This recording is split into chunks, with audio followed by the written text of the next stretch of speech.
അതെങ്ങനാ? ആലയത്തിൽ വരുമ്പോ നിറഞ്ഞു തുള്ളും, വീട്ടിൽ ചെല്ലുമ്പോ ഉറഞ്ഞു തുള്ളും. എന്താ? ആലയത്തിൽ വരുമ്പോ ഈ ഉറഞ്ഞു തുള്ളി അമ്മാമ, വീട്ടിൽ ചെല്ലുമ്പോ സ്തോത്രം.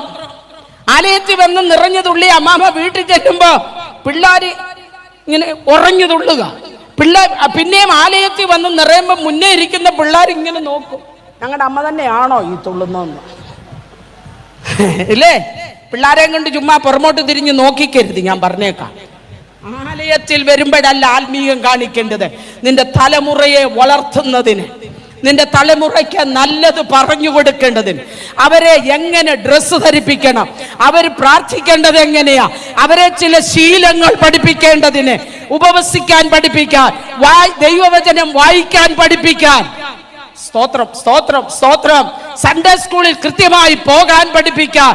വീട്ടിൽ ഫോണുമായി മുറിക്കകത്തേക്ക് കയറുമ്പോ ആ മുറിയുടെ വാതിലിന്റെ കൊളുത്ത് ചുറ്റിക കൊണ്ട് അടിച്ച് ഇല്ലാതാക്കാൻ ഒരമ്മയ്ക്ക് അഭിഷേകം വേണമെന്നാണ് ഞാൻ പറയുന്നത്. ഇപ്പൊ പരാതി എന്നാന്നറിയാമോ? ഞാൻ പറയുന്നതൊക്കെ മനസ്സിലാവുന്നുണ്ടല്ലോ അല്ലേ? വിളിച്ചാ മുറി തുറക്കത്തില്ല. ഞാൻ ആ അമ്മാമ്മയോട് ചോദിച്ചു, ചുറ്റിയ വീട്ടിലില്ലായിരുന്നു, മുറി തുറക്കത്തില്ലെന്ന്. ഇനി അവള് കൊളുത്തിടരുത്, ആ പരുവത്തിൽ ആ കൊളുത്തിന് ഒരെണ്ണം കൊടുക്കണം. വീട്ടിൽ പൂട്ടിയിരുന്ന്, റൂം പൂട്ടിയിരുന്ന് ഈ 24 അവേഴ്സും ഫോണ് റിസർച്ച് ചെയ്യ. നീ ആര്? കഴിക്കാൻ മാത്രം വരും, തുണി വേറെ വല്ലവരും നനച്ചു കൊടുക്കണം. അങ്ങനെ കൊടുക്കണ്ടെന്ന്. ചേടാ, പിള്ളേർക്കെല്ലാം എന്നോട് ദേഷ്യം വരുന്നുണ്ട്. ഒരു രക്ഷയുമില്ല, പറഞ്ഞേ പറ്റത്തുള്ളൂ. പ്രായത്തിനനുസരിച്ച് ജീവിക്കാൻ അവരെ പഠിപ്പിക്കണം. ദൈവത്തിന്റെ പൈതലേ, സർട്ടിഫിക്കറ്റ് കുറച്ച് മതിയെന്നേ. ഇല്ലെങ്കിൽ കാനഡായി കൊണ്ടുപോയിട്ട് ചപ്പാത്തി കുഴയ്ക്കാൻ പഠിപ്പിക്കും ദൈവം.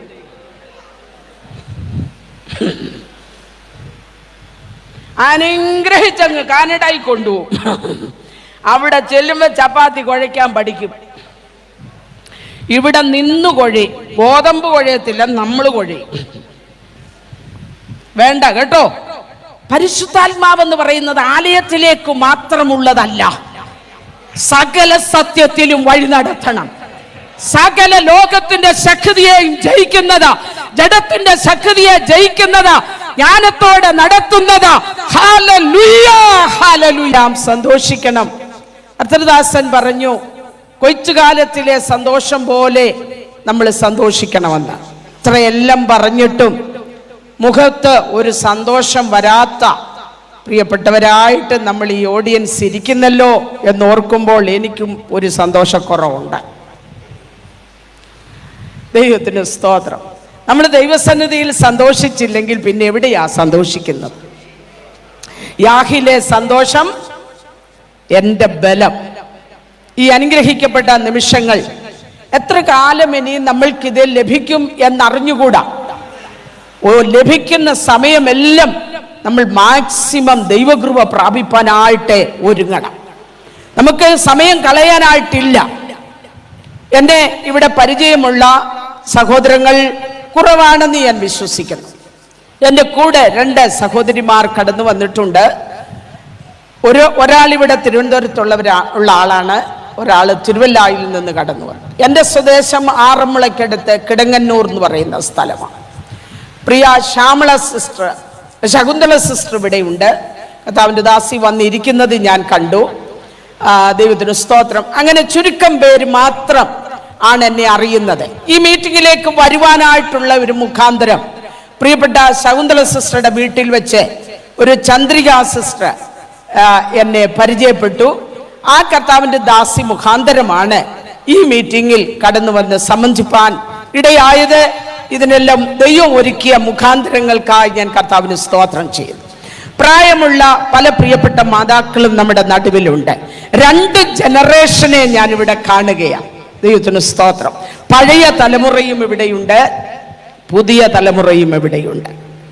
എന്നെ വ്യക്തിപരമായി അല്പം ഒന്ന് പരിചയപ്പെടുത്തിയാൽ, ഇന്നേക്ക് 46 വർഷങ്ങൾക്ക് മുൻപ് ഒരു മർത്തോമ കുടുംബത്തിൽ നിന്ന് കർത്താവിനെ സ്നേഹിക്കാനായിട്ട് ഇറങ്ങി പുറപ്പെട്ടു. കർത്താവ് ഇതുവരെ നല്ലവനായിരുന്നു, ഇതുവരെ വിശ്വസ്തനായിരുന്നു, നാളെയും അങ്ങനെ തന്നെ എന്ന് വിശ്വസിച്ച് ആ കർത്താവിന്റെ വലങ്കരത്തിൽ പിടിക്കാൻ ഞാൻ എന്നെയും ഏൽപ്പിച്ചു കൊടുത്ത് മുന്നോട്ട് ഓടുകയാണ്. ദൈവകൃപ ധാരാളം പകർന്ന് അവസാനം വരെ വിശ്വസ്തയോടെ ദൈവസന്നിധിയിൽ ആയിരിക്കേണ്ടതിനായി ഇവിടെയുള്ള ദൈവജനത്തിന്റെയും പ്രാർത്ഥന ഞാൻ ചോദിക്കുകയാണ്. ദൈവത്തിന് സ്തോത്രം. സന്തോഷിക്കാനാണല്ലോ നമ്മളോട് പറഞ്ഞത്. നമുക്ക് സന്തോഷിക്കാൻ ഇന്ന് പകൽ കഴിയണം. പ്രിയപ്പെട്ട മാതാവ് ദൈവത്തിന്റെ വചനത്തിലൂടെ സംസാരിച്ചപ്പോൾ ഞാനിവിടെ പറഞ്ഞല്ലോ, 2 ജനറേഷൻ ഇവിടെ ഉണ്ട്. ഒരു ജനറേഷനെ തള്ളി പുറമോട്ട് ഒതുക്കിക്കൊണ്ട് ഒരു ജനറേഷൻ മുന്നോട്ട് പോകുകയാണ്. എന്നാൽ ദൈവത്തിന്റെ ദാസനായ മോശയിലൂടെ ദൈവം പറഞ്ഞ ഒരു ആലോചന പെട്ടെന്ന് എൻ്റെ മനസ്സിലേക്ക് ഓടി വന്നു. പുറപ്പാട് പുസ്തകം 25-ാം അധ്യായത്തിന്റെ 36-ാമത്തെ വാക്യം ഞാൻ അതിന് ആധാരമായി വായിക്കുക. നമ്മുടെ കുറിവാക്യം അതല്ല എങ്കിലും പ്രായമുള്ള മാതാക്കൾക്ക് വേണ്ടി ആ ഒരു വാക്യം ഞാൻ വായിക്കുകയാണ്. ദൈവത്തിന് സ്തോത്രം. പേടിക്കണ്ട, വായിച്ചോ. 25-ന്റെ 38-ാമത്തെ വാക്യം. അതിന്റെ ചണങ്ങളും കത്തിരി പാത്രങ്ങളും തങ്കം കൊണ്ടായിരിക്കണം. അതിന്റെ ചവണകളും കരിന്തിരി പാത്രങ്ങളും എന്തോ കൊണ്ടുണ്ടതായിരിക്കണം? തങ്കം കൊണ്ടുണ്ടതായിരിക്കണം. കരിന്തിരി പാത്രം. ദൈവത്തിന് സ്തോത്രം. ഞാൻ ഈ പറയുന്ന ഒന്നും നിങ്ങൾക്ക് മനസ്സിലാവുമോ എന്ന് എനിക്ക് അറിഞ്ഞുകൂടാ. ഈ വാക്യം ആദ്യമായിട്ട് കാണുമായിരിക്കും നമ്മളല്ലേ. സാരമില്ല, ഇങ്ങനെയല്ലയോ പഠിക്കുന്നത്. സമാഗമന കൂടാരത്തിനകത്ത്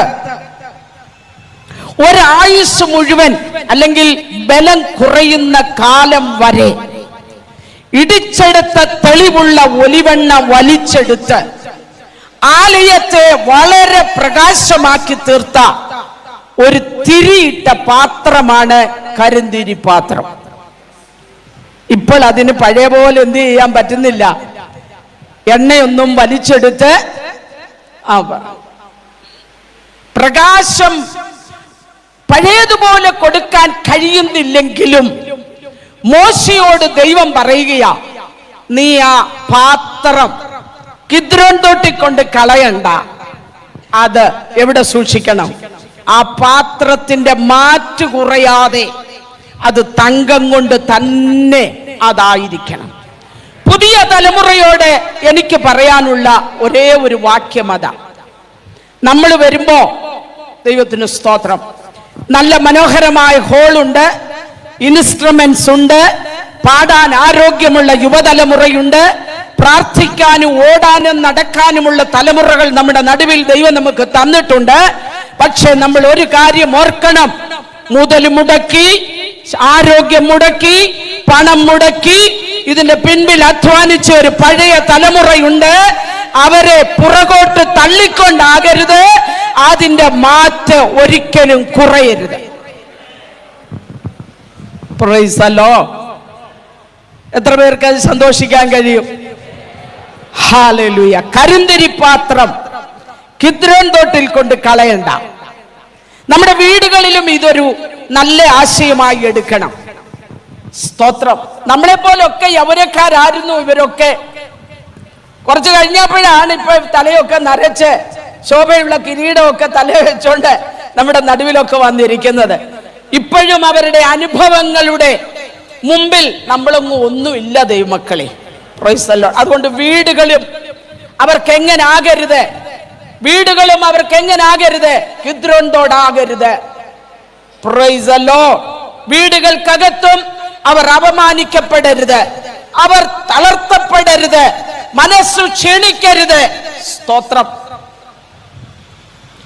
പ്രത്യാശ കുറയാതെ, വിശ്വാസം കുറയാതെ നമ്മളോട് കൂടെ വസിച്ച് അവര് പ്രിയം വെച്ച കർത്താവിന്റെ സന്നിധിയിൽ വിശ്വാസത്തിൽ ആരോഗ്യമുള്ളവരായി, സ്നേഹമുള്ളവരായി, കരുതലുള്ളവരായി, സന്തോഷത്തോടെ നമ്മളെ അനുഗ്രഹിച്ച് അവിടേക്ക് പോകുവാൻ നാം അവസരമുണ്ടാക്കി കൊടുക്കണം.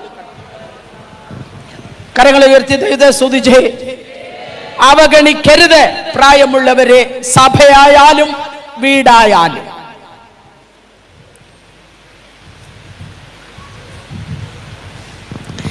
ഇനി നമ്മൾ വാക്യത്തിലേക്ക് വരുക. ഞാൻ യഹോവയെ എല്ലാ കാലത്തും അവന്റെ സ്തുതി. അടുത്തത്, എന്നോട് ചേർന്ന് യഹോവയെ മഹിമപ്പെടുത്തുവീൻ. നാം ഒന്നിച്ച് അവന്റെ നാമത്തെ ഉയർത്തുക. അതിനകത്ത് ഒരു ഏകവചനം നമ്മൾ കാണുന്നുണ്ട്, അല്ലേ? ഞാൻ യഹോവയെ, ഞാൻ യഹോവയെ എല്ലാ കാലത്തും. അവന്റെ സ്തുതി എന്റെ നാവിന്മേലിരിക്കും. സ്തോത്രം, സ്തോത്രം. എന്നിട്ട് പറയുകയാ, എന്റെ ഉള്ളം യഹോവയിൽ പ്രശംസിക്കുന്നു. നാം ഒന്നിച്ച് അവന്റെ നാമത്തെ ഒരു 3 ഏകവചനം പറഞ്ഞേച്ച് പെട്ടെന്ന് സങ്കീർത്തനക്കാരൻ പറയുകയാ, എന്തുവാ? നാം.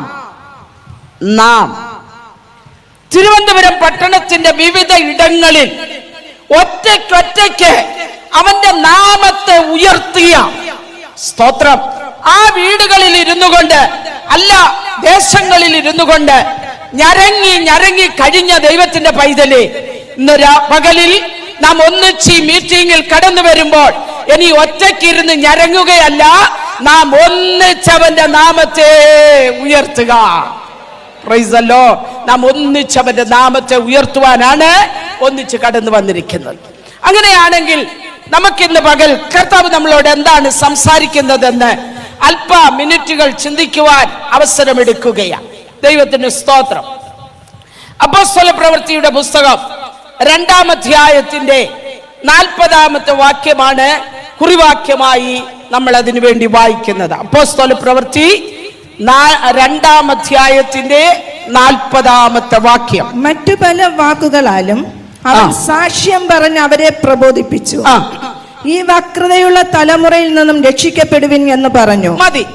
ഈ വക്രതയുള്ള തലമുറയുടെ നടുവിൽ നിന്ന് നിങ്ങൾ എന്ത് ചെയ്യണം?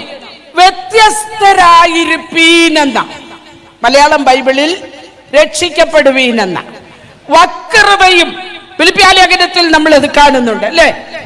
എന്താ? വക്രതയും കോട്ടവുമുള്ള തലമുറയുടെ നടുവിൽ നിങ്ങൾ നിങ്ങളുടെ രക്ഷയ്ക്കായി പ്രവർത്തിപ്പീൻ, വർക്കൗട്ട് ചെയ്യുവീനെന്ന. എന്തിനാ? രക്ഷയെ പ്രാവർത്തികമാക്കുവാൻ നിങ്ങൾ വർക്കൗട്ട് ചെയ്യുവീൻ എന്നാണ് ഫിലിപ്പിയ ലേഖനത്തിൽ നമ്മൾ കാണുന്നത്. ഇവിടെ നമുക്കറിയാം, യേശു കർത്താവിന്റെ ക്രൂശീകരണം കഴിഞ്ഞ് ചില ദിവസങ്ങൾ 50 ദിവസമായപ്പോഴേക്കും യെരുശലേമിൽ തന്നെ ലോകം കണ്ട ഏറ്റവും വലിയ ഉണർവ് ആരംഭിച്ചിരിക്കുക. ശ്രദ്ധിച്ചോണം. ലോകത്തിൽ പെന്തക്കോസ്തിന്റെ ആരാധന ആദ്യം തുടങ്ങിയത് യെരുശലേമിലാ. എവിടെയാ? മർക്കോസിന്റെ മാളിക മുറി. സ്തോത്രം. ഇനി ഒരു ദൈവപ്രവൃത്തി ആരംഭിക്കാൻ ദൈവത്തിന് ചില കുടുംബങ്ങളെ ആവശ്യമാണ്. ഒന്നാമത്തെ കുടുംബം ആ ദൈവപ്രവൃത്തിയിൽ നിന്ന് പരാജയപ്പെട്ട് പിന്മാറിയപ്പോൾ ആദമിന്റെ കുടുംബമാണ് ഞാൻ പറയുന്നത്. ദൈവ വാഗ്ദത്തങ്ങളിൽ നിന്ന് അകന്നുപോയി, ദൈവ കൃപയിൽ നിന്ന് അകന്നുപോയി, ദൈവ സാന്നിധ്യത്തിൽ നിന്ന് അകന്നുപോയി. ആ കുടുംബം തകർന്ന് തരിപ്പണമായി, തലമുറകൾ കുലപാതകനായി മാറി. വളരെ വഷളത്വത്തിലേക്ക് ഒരു തലമുറയെ വലിച്ചു താഴ്ത്തിക്കൊണ്ട് ആ ദൈവത്തിന്റെ മനുഷ്യൻ എന്ന് പേര് പ്രാപിച്ച ആദം നിൽക്കുകയാണ്. ആ കുടുംബത്തിൽ നിന്ന് ദൈവ പദ്ധതി നടക്കാതെ വന്നപ്പോൾ ഹാനോക്കിന്റെ കുടുംബത്തെ ദൈവം തിരഞ്ഞെടുത്തു. ഏകദേശമൊക്കെ ഒരു വലിയ ദൈവ പദ്ധതി ആ കാലയളവിൽ നടന്നു. അത് കഴിഞ്ഞപ്പോൾ നോഹയുടെ കുടുംബത്തെ ദൈവം തിരഞ്ഞെടുത്തു. നോഹയുടെ കുടുംബം ചില ദൈവത്തിന്റെ പ്രവൃത്തിക്ക് വേണ്ടി ഒരു കാലഘട്ടം നിന്നു എങ്കിലും, സ്തോത്രം, ന്യായവിധിയുടെ വെള്ളത്തെ ജയിച്ച നോഹ ഒരു ഗ്ലാസ് വെള്ളത്തിൽ കൃപയിൽ നിന്ന് വീണുപോയി. മനസ്സിലായവർക്കായി ഞാൻ ദൈവത്തെ സ്തുതിക്കുക. എന്തുവാ ഇതെല്ലാം? ഞങ്ങളുടെ ആ സൈഡിലെ ശുശ്രൂഷയുടെ ഒരു സ്റ്റൈലാണ് കേട്ടോ. നിങ്ങൾക്ക് ഇത് ഞാൻ ഈ പറയുന്ന മലയാളം തന്നെ മനസ്സിലാവുന്നോ എന്ന് എനിക്ക് അറിഞ്ഞുകൂടാ. ആ സ്ലാങ്. ന്യായവിധിയെ ജയിച്ച നോഹ ന്യായവിധിയുടെ വെള്ളത്തെ ജയിച്ചു കഴിഞ്ഞ് വീട്ടിൽ വന്ന് പെട്ടകത്തിലെ മൃഗങ്ങളെയും മെരുക്കിയതിന്റെ ക്ഷീണം മാറാനായിട്ട് അല്പം വീഞ്ഞൊക്കെ അടിച്ച്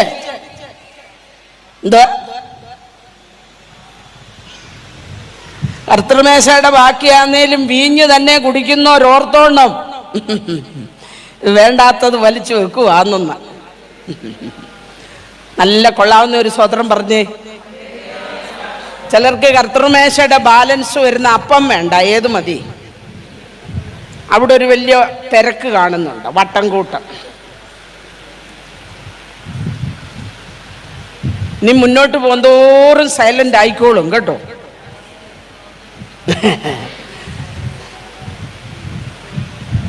നോഹ ഒരു ഗ്ലാസ് വെള്ളം കുടിച്ചപ്പോഴേ ലക്ക് പോയി, കൃപ പോയി. എവിടാ കിടക്കുന്നതെന്നും എങ്ങനാ കിടക്കുന്നതെന്നും അറിയാൻ വയ്യാതായി പോയി. പിള്ളേരൊക്കെ അതുവഴി വന്നു, കാണേണ്ടാത്തത് കണ്ടു. ഒരു തലമുറ ന്യായവിധിയുടെ വെള്ളത്തെ ജയിച്ചെങ്കിലും സ്തോത്രം സ്തോത്രം തന്റെ തലമുറ ശാപമേറ്റുവാങ്ങത്തക്കവണ്ണം കൃപയിൽ നിന്ന് നോഹ തകർന്നുപോയി. അവിടുന്ന് മാറി ദൈവം തന്റെ പദ്ധതി വേറൊരു കുടുംബത്തിലേക്ക് കൊണ്ടുവരികയാണ്. ആ കുടുംബത്തിന്റെ പേരാണ് അബ്രഹാമിന്റെ കുടുംബം. സ്തോത്രം. അബ്രഹാമിന്റെ കുടുംബം വിശ്വസിച്ചു, കേട്ടു, അനുസരിച്ചു, ആശ്രയിച്ചു, ആരാധിച്ചു, കൂടെ നടന്ന് ദൈവത്തിന്റെ മഹത്വം വെളിപ്പെടുത്തി. ഇടയ്ക്കിടയ്ക്ക് ചില പോരാട്ടങ്ങളും വീഴ്ചകളും വന്നെങ്കിലും അവിടെയെല്ലാം തിരുത്തി കൃപയിൽ നിർത്തി. ഹല്ലേലൂയ. ആമേൻ. ചേർത്ത് പിടിച്ച് ദൈവം തന്റെ പദ്ധതി അബ്രഹാമിലൂടെ തിരഞ്ഞെടുത്തു.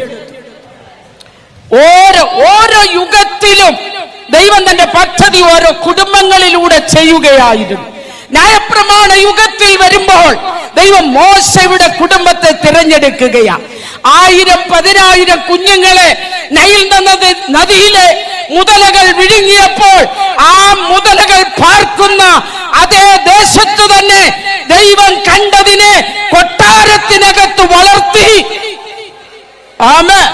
ഇന്ന് പകലിൽ ദൈവം നിന്നെ കണ്ടിട്ടുണ്ടെങ്കിൽ നിനക്ക് വിരോധമായി അണിയറയിൽ ഏത് ശക്തികൾ ഒരുങ്ങിയാലും അതിന്റെ വായിൽ പെടാതെ നിന്നെ പരിപാലിക്കുന്ന ഒരു ദൈവകൃപയുടെ ആഴം ഈ പകലിലും ദൈവജനത്തിന്റെ മേൽ യേശുവിന്റെ നാമത്തിൽ പകരട്ടെ.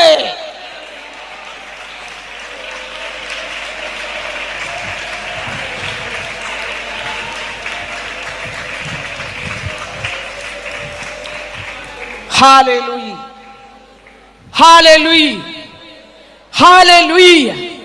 നമ്മുടെ കുടുംബങ്ങൾ വിശേഷപ്പെട്ടതാണ്. നമ്മുടെ കുടുംബങ്ങൾ തിരഞ്ഞെടുക്കപ്പെട്ട കുടുംബങ്ങളാ. അതിനെതിരെ മറ്റാർക്കുമില്ലാത്ത പോരാട്ടങ്ങൾ നമ്മുടെ കുടുംബത്തിന്റെ നേരെ, കുഞ്ഞുങ്ങളുടെ നേരെ, ആരോഗ്യത്തിന് നേരെ, സമ്പത്തിന് നേരെ, ദൈവകൃപയ്ക്ക് നേരെ, അകത്തുനിന്നും പുറത്തുനിന്നും വെല്ലുവിളികൾ ഉയരുമ്പോൾ നീ സന്തോഷിക്കേണ്ടത് എന്റെ ഭവനം ദൈവത്താൽ തിരഞ്ഞെടുക്കപ്പെട്ട ഒരു ഭവനമാ. എനിക്ക് കാവൽ മാനുഷിക ശക്തികളല്ല, എനിക്ക് കാവൽ ദൈവത്തിന്റെ ദൂതന്മാരാണെന്ന് വിചാരിക്കണം. സ്തോത്രം. ന്യായപ്രമാണ യുഗം കഴിഞ്ഞ് 430 വർഷം ദൈവത്തിന്റെ മൗനത. ദൈവം മൗനമായി നിന്നു. ആരാധന തകർന്നു, ആലയം തകർന്നു, ജനം ചിതറപ്പെട്ടു. ലോകത്തിന്റെ വിവിധ ഇടങ്ങളിലേക്ക് അവർ ഓടിപ്പോകേണ്ട അവസ്ഥകൾ ഇസ്രായേലിന്റെ ചരിത്രത്തിൽ ഉണ്ടായി. പക്ഷേ ദൈവത്തിന്റെ തിരഞ്ഞെടുപ്പ് മാറിയില്ല. ഒരു ദിവസം 400 വർഷത്തെ മൗനതയ്ക്ക് ശേഷം ദൈവത്തിന്റെ ദൂതൻ ആരാധിക്കുന്ന ഒരുവന്റെ വീട്ടിലേക്ക് ഇറങ്ങി വന്നിട്ട് പറയുകയോ, ഞാനൊരു തലമുറയെ പുറത്തു കൊണ്ടുവരാൻ പോകുകയോ, എലിയാവിന്റെ ആത്മാവോടും എലിയാവിന്റെ ശക്തിയോടും കൂടെ ഒരു തലമുറ.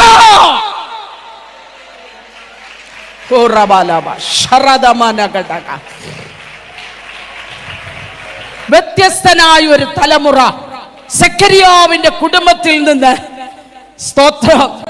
ലോകം ഭാഗ്യമെന്ന് പറയുന്നതൊന്നും ആ കുടുംബത്തിൽ ഇല്ലായിരുന്നു. പ്രാർത്ഥിക്കുന്നവന്റെ കുടുംബത്തെ നോക്കി നിനക്ക് ഭാഗ്യമെന്ന് പറയാൻ എന്തുണ്ട്? നിന്റെ പ്രാർത്ഥന ദൈവം കേൾക്കാത്തത് എന്ത്? ഈ വിധത്തിലുള്ള ചോദ്യങ്ങൾ ഉണ്ടെങ്കിലും അവൻ പതിവ് പോലെ ആലയത്തിൽ ചെന്ന് അവന്റെ ശുശ്രൂഷാകാലം തികച്ചു. ചോദ്യങ്ങളുടെ മുമ്പിൽ വാടിത്തളർന്നിരിക്കുകയല്ല, നിന്നെ ഏൽപ്പിച്ച ഒരു ശുശ്രൂഷയുണ്ട്. ഹല്ലേലൂയ. നിന്റെ നേരെ ഉയർന്നു വരുന്ന ചോദ്യങ്ങൾ അത് നിന്റെ നെഞ്ചിന് നേരെയല്ല വരുന്നത്. ആ ചോദ്യങ്ങൾ ചെന്ന് തറയ്ക്കുന്നത് നിന്നെ ഈ ശുശ്രൂഷയ്ക്ക് വിളിച്ചവന്റെ ചങ്കിന് നേരെയാ. ഉത്തരം കൊടുക്കേണ്ടത് അവിടുന്നാണ്. സ്തോത്രം, സ്തോത്രം. ദൈവത്തെ ഒന്ന് സ്തുതിച്ചേ. Praise the Lord. ആ കുടുംബത്തിലെ ദൈവിക ഇടപെടലോടൊപ്പം തന്നെ അവിടെയൊക്കെ നിന്ന് ഒത്തിരി കാര്യങ്ങൾ ഓർപ്പിക്കാനുണ്ടെങ്കിലും മുൻപോട്ട് പോവാ. കുടുംബം എന്നുള്ളതാ വിഷയം. വേറൊരു കുടുംബത്തിൽ 6 മാസം കഴിഞ്ഞപ്പോൾ ഒരു ദൈവ പ്രത്യക്ഷത നമുക്കറിയാം. അവിടെ ചെന്ന് പറഞ്ഞു, ലോകം ഇന്ന് വരെ കണ്ടിട്ടില്ലാത്ത ഒരു പൈതലിന് നീ ജന്മം കൊടുക്കാൻ പോകുകയാ. ഇത് രണ്ടും പറഞ്ഞത് രണ്ടും മാതാക്കളോടാ. ഇന്ന് പകലിൽ ഇവിടെ തലമടക്കിയിരിക്കുന്ന ഓരോ അമ്മമാരോടും ദൈവത്തിന് പറയാനുള്ളത്, ഹല്ലേലൂയ. വ്യത്യസ്ത അമ്മയാണെങ്കിൽ, പ്രാർത്ഥിക്കുന്ന അമ്മയാണെങ്കിൽ, ആരാധിക്കുന്ന അമ്മയാണെങ്കിൽ നിനക്ക് ലഭിക്കുന്നത് ആത്മീകമുള്ള ഒരു തലമുറയായിരിക്കും. അയ്യോ, കർത്താവിനെ കൈയടിച്ച് അപമാനിക്കണ്ട കേട്ടോ. അടിക്കുകയാണെ കൊള്ളാവുന്ന അടി അടിക്കണം. ഈ ഉമ്മ പെറ്റിലെ ചുണ്ണാമ്പ് തേക്കുന്ന പോലെ അവിടെ വേറെ ദൂതന്മാരുണ്ട് ആരാധിക്കാൻ. അവിടെ ദൂതന്മാര് ഉണ്ട്. എന്നാലും കർത്താവച്ചൻ ഇഷ്ടം എന്നാന്നറിയാമോ? തന്റെ പുത്രന്റെ ചോര കൊണ്ട് വിലയ്ക്ക് വാങ്ങിയ തന്റെ ഓമന കുഞ്ഞുങ്ങൾ ഭൂമിയിൽ ഇരുന്നു കൊണ്ട്, പിശാചിന്റെ അധീനതയിൽ ഇരിക്കുന്ന ദുഷ്ടഭൂമിയിൽ ഇരുന്നു കൊണ്ട് ദൈവത്തെ ആത്മാവിൽ, സ്വർഗീയ ശക്തിയിൽ, സ്വർഗത്തിലെ ദൈവത്തിന്റെ ആത്മാവിനാൽ ആരാധിക്കുമ്പോൾ സ്വർഗത്തിന് എന്നാ സന്തോഷമാണെന്നറിയാമോ? ഇവിടെ നമ്മൾ സന്തോഷിക്കാനല്ല ആരാധിക്കുന്നത്, അത്യുന്നതങ്ങളിൽ ദൈവത്തിന് മഹത്വം, ഭൂമിയിൽ ദൈവപ്രസാദമുള്ള മനുഷ്യർക്ക് സമാധാനം.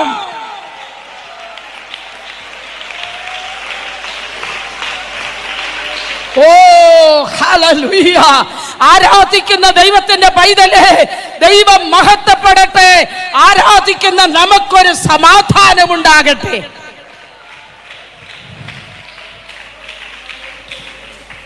പ്രാർത്ഥിക്കുന്ന ആത്മനിറവുള്ള അമ്മമാരായതുകൊണ്ട് അവർ രണ്ടും വ്യത്യസ്തരായിരുന്നു. സ്തോത്രം. ദൂത് കേട്ട അമ്മമാർ രണ്ടും കൂടെ 3 മാസം ഒന്നിച്ച് വാർത്തു. 3 ദിവസം അല്ല,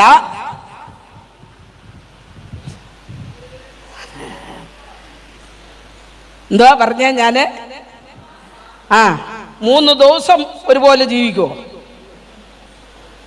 അതിൻ്റെ ഇടയ്ക്ക് 3 കമ്മിറ്റി കൂടണം, അതാത് ദിവസത്തെ പ്രശ്നം പരിഹരിക്കാൻ. എലിസബത്തിന്റെ വീട്ടിൽ ആത്മനിറവും ദൂതും കേട്ട ഒരു ചെറുപ്പക്കാരത്തി ഓടി ചെല്ലുകയാണ്. സ്തോത്രം. എലിസബത്തിന്റെ വീട്ടിൽ ചെന്നപ്പോ അച്ഛാൻ വന്ദനം ഒന്നും പറഞ്ഞില്ല, മിണ്ടിയില്ല. നമ്മളാരുന്നേ അവിടെ നിന്നേനെ. എന്നാലും ഞാൻ ചെന്നിട്ട് അയാളൊന്നും മിണ്ടിയില്ലല്ലോ, അയാൾ ഉദ്ദേശിയാന്നും പറഞ്ഞിരിക്കുക അല്ലേ. എന്നാലും ഞാൻ ചെന്നിട്ട് ആ ഉദ്ദേശിക്ക് മിണ്ടാനൊക്കത്തില്ല, തമ്പുരാൻ ക്ലിപ്പ് ഇട്ടിരിക്കുക, പിന്നെ എങ്ങനെയാ മിണ്ടുന്നത്? പലരും മിണ്ടാത്തത് തമ്പുരാന്റെ ക്ലിപ്പ് കൊണ്ടാണ്. ചുമ്മാ അവിശ്വാസം വാ പൊളിച്ചാൽ, അവിശ്വാസം പറയുന്നതിന്റെ ഒക്കെ വായ തമ്പുരാൻ ക്ലിപ്പ് വെച്ച് എന്തോ ചെയ്തു, ഇനി കുറെ കഴിഞ്ഞ് പറഞ്ഞാൽ മതി എന്ന് പറഞ്ഞു. ചുമ്മാ മെന കാണിക്കല്ലേ, ക്ലിപ്പ് വീഴും, ക്ലിപ്പ്. പിന്നെ പറയാനൊക്കത്തില്ല, പറയണമെന്നുണ്ടേലും പിന്നെ എഴുത്താം. മനസ്സിലാവുന്നുണ്ടോ? എഴുതാൻ ഒരു നിയോഗം സെഖര്യാവിന്. സെഖര്യാവ് ദൈവഹിതം എഴുതി. അങ്ങനെ എഴുതിയാലേ ഈ ക്ലിപ്പ് പൊട്ടുള്ളൂ. ക്ലിപ്പ് ഊരണമെങ്കിൽ ചിലത് ദൈവഹിതം എഴുതണം. മനസ്സിലായവർക്കായി സ്തോത്രം ചെയ്യുകയാണ്. രണ്ട് വ്യത്യസ്ത തലമുറ ജനിച്ചു വരികയാണ്. യോഹന്നാൻ 6 മാസത്തെ കൂടെ മൂത്തതാണ്. പക്ഷേ ആത്മനിറവുള്ള അമ്മ, സ്തോത്രം, ദൂത് കേട്ട അമ്മ അവനോട് പറഞ്ഞു, മോനെ, നീ ഒരു പുരോഹിതനല്ല, നീ പ്രവാചകനാ. ഇത് കേട്ടോ, ആത്മനിറവുള്ള അമ്മ ചുമ്മാ പിള്ളാരോട് അതും ഇതും പറയല്ലേ, ദൂത് പറയണം. എന്തോ പറയണം? അത് കിട്ടിയല്ലേ പറയാൻ നോക്കൂ, കിട്ടിയല്ലേ പറയാൻ നോക്കൂ. നീ ആരാകും? ഇന്ന് വരെ ഞാൻ കേട്ടിട്ടില്ല, മകനെ, മകളെ, നിന്നെ ബീഹാറിലോട്ട് ഒരു ആത്മനിയോഗം ഉണ്ടൊന്ന് പോ. ബീഹാറോ? നാളെ വന്ന ദേവദാസനും ദാസിയും പറഞ്ഞു, മഞ്ഞു പെയ്യുന്ന നാട്ടിലോട്ടാ എന്നെ. മഞ്ഞെന്നെ കേരളത്തിൽ പെയ്തില്ല, ബീഹാറിലും മഞ്ഞൊക്കെ പെയ്യും. ഇനി എപ്പോഴും ഇല്ലെന്നേ ഉള്ളൂ. ഉണ്ടല്ലോ ഇവിടെ എല്ലാവരും അല്ലേ? ഈ മഞ്ഞ് പെയ്യുന്ന നാട്ടിൽ എല്ലാരും കൂടെ ചെന്നിട്ട് എന്തെടുക്കാനാ? അവിടെ ഒരു കുമ്മട്ടിക്കായി ഒന്നും നടക്കുകയില്ല. ഞാൻ അവിടെ പോയേച്ച് വന്ന അവിടെ അക്വേറിയത്തിലെ മീൻപിടുത്തമല്ലാതെ കടലിലെ മീൻപിടുത്തം നടക്കത്തില്ല. മനസ്സിലായവർക്കായി സ്തോത്രം. എന്തോ എവിടാ മീൻപിടുത്തം? എല്ലാവരുടെയും കയ്യിൽ ഇത്രയുള്ള ഒരു വലയുണ്ട്, ഇത്രയുള്ള ഇങ്ങനെ കോരുവല എന്ന് പറയാ, ഇതിന് വീശുവലയല്ല. ഈ അക്വേറിയത്തിൽ നിന്നെടുത്ത്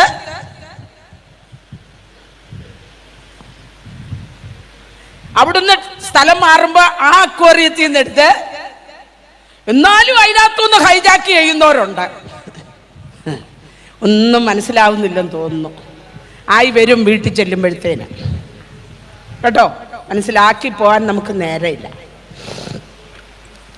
അമ്മ ഈ കുഞ്ഞിനോട് പറഞ്ഞു, മോനെ, ഈ തലമുറയിൽ പഠിക്കേണ്ട ചില കാര്യങ്ങളുണ്ട്.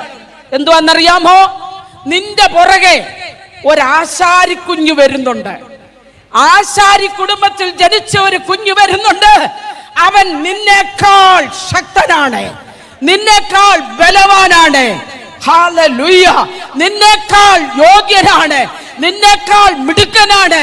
അതുകൊണ്ട് നീ ഒരു കാര്യം ചെയ്ത്, അച്ഛൻ കുടുംബത്തിലൊക്കെ പിറന്നാണെങ്കിലും ആണല്ലോ അല്ലേ? യോഹന്നാൻ സ്നാപകൻ എവിടെ ജനിച്ചത്? അപ്പൻ അച്ഛനാര്? പുരോഹിതനായിരുന്നു. പുരോഹിത കുടുംബത്തിന്റെ പാരമ്പര്യം നിനക്കുണ്ടെങ്കിലും ഒരു പാരമ്പര്യവും ഇല്ലാത്ത ആ ആശാരിക്കുഞ്ഞിന് വേണ്ടി വഴിമാറിക്കൊട്.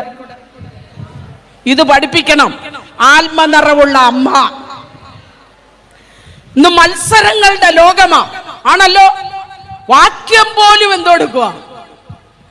119 സങ്കീർത്തനം ഒറ്റ ശ്വാസത്തിൽ പിള്ളേർക്ക് ഉറക്കവും കൊടുക്കുകയില്ല, ഊണും കൊടുക്കുകയില്ല. പഠിപ്പിച്ചേച്ച അമ്മമാര് തമ്മിൽ മത്സരം. പിള്ളേരുടെ മനസ്സിലില്ല. പിള്ളേർക്ക് ഇത് ചൊല്ലി തീർത്തിട്ട് ഒരു പാത്രം വാങ്ങിക്കണമെന്നേ ഉള്ളൂ. പക്ഷെ അമ്മമാരുടെ അകത്ത് എന്തോ വരിക. ഇങ്ങനെ ഇരുന്നാ ഞാൻ 2 മണിയായാലും ഇന്ന് നിർത്തുമെന്ന് തോന്നുന്നില്ല. അതുകൊണ്ട് ഉത്സാഹത്തോടെ ഇരിക്കണം. ഞാൻ പറയുന്നത് എന്തോന്ന് മനസ്സിലാവുന്നുണ്ടോ? എന്തുവാ നമ്മുടെ തലമുറയ്ക്ക് പറഞ്ഞു കൊടുക്കുന്നത്? നിന്നേക്കാൾ 6 മാസത്തിന് എളുപ്പമുള്ള ഒരു സാധു കുടുംബത്തിലെ പണമില്ല, പ്രതാപമില്ല, കുടുംബശ്രേഷ്ഠതയില്ല, പൗരോഹിത്യം പറയാനില്ല, ശ്രേഷ്ഠമായതൊന്നും പറയാനില്ലെങ്കിലും ദൂതുകേട്ട അമ്മ അടുത്ത ദൂതുകേട്ട ഒരു തലമുറയോട് പറയുക, മാറിക്കോട് മോനെ, നിന്റെ പിന്നാലെ വരുന്നവൻ മുന്നോട്ട് പോകട്ടെ.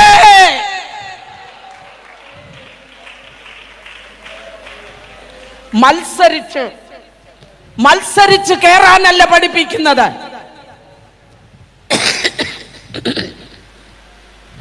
ദൈവ കുടുംബത്തിലും ദൈവസഭയിലും ഇന്ന് മത്സരിക്കുക. ഞങ്ങളുടെ സ്ഥലത്ത്, ഇവിടെ അല്ല, ഞങ്ങളുടെ റാന്നി ആ സൈഡില് ഒരു മീറ്റിങ്ങിന് ചെന്നപ്പോ ഇതുപോലെ ആരെങ്കിലും ലിക്കുട്ടിയാൻ്റെ തിരുവനന്തപുരത്ത് വന്ന കഥയും പറയും വേണ്ടി വന്നാ പറയത്തില്ലെന്നൊന്നും ഞാൻ പറയത്തില്ല. വരുമല്ലോ, പറയേണ്ടി വരുമല്ലോ. അന്നേരം പറയും തിരുവനന്തപുരത്ത് ഞാൻ ഒരിടത്ത് പോയി എല്ലാം ഇങ്ങനെ ഇരുന്നെന്ന് പറയും. അല്ല, പറയാതിരിക്കാൻ ഒക്കത്തില്ല. സ്വതന്ത്രം റാന്നിയിലേ പറയാമെങ്കിൽ പിന്നെ തിരുവനന്തപുരത്തെ ഒന്ന് പറയുന്നതിനല്ല. അപ്പൊ റാന്നി ചെന്നപ്പോ ഒരു ഗ്രൂപ്പ്, ഇങ്ങനെ ഒരു ഗ്രൂപ്പായിട്ട് എൻ്റെ സഹോദരിമാരിയ്ക്കുക. അവര് സ്വത്രം പറയുന്നില്ല, കൈയടിക്കുന്നില്ല, ചിരിക്കുന്നില്ല, ചിരിക്കുന്നവരെ ഇങ്ങനെ നോക്കുന്നു. അപ്പൊ എനിക്ക് രോഗം പിടികിട്ടി. എന്നാന്നറിയാമോ? യൂത്ത് ക്യാമ്പ് കഴിഞ്ഞതിന്റെ മത്സരത്തിന്റെ പ്രത്യക്ഷ ഫലമായതാണ്. പിള്ളാര് മത്സരിച്ച് സമ്മാനം വാങ്ങിച്ച് അവരൊന്നിച്ച് ക്രിക്കറ്റ് കളിക്കും. പക്ഷെ അമ്മമാരുടെ ഉള്ളത്തിൽ നിന്ന് ക്രിക്കറ്റ് കളി പോകത്തില്ല.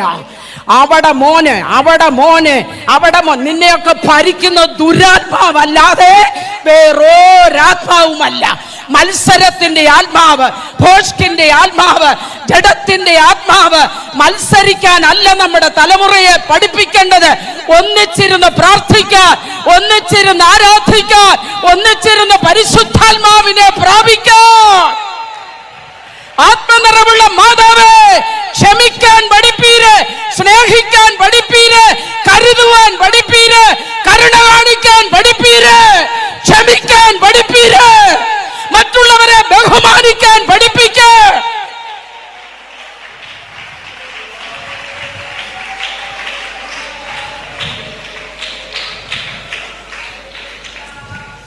എന്തുവാ നമ്മൾ പറഞ്ഞു കൊടുക്കുന്നത്? നമ്മൾ പറഞ്ഞു കൊടുക്കും, മക്കളെ ഞാൻ പറയുന്ന പോലെ അന്യഭാഷ, നീ പറയുന്ന അന്യഭാഷ അല്ല കൊച്ചു പറയേണ്ടത്. നിന്റെ നാക്കെ തന്നത് നീ പറഞ്ഞാൽ മതി. കൊച്ചിന് വേറെയാ തമ്പുരാൻ വെച്ചിരിക്കുന്നത്. ഞാൻ പറയുന്ന പോലെ അന്യഭാഷ അത് പറയണ്ട. ആത്മാവ് അവർക്ക്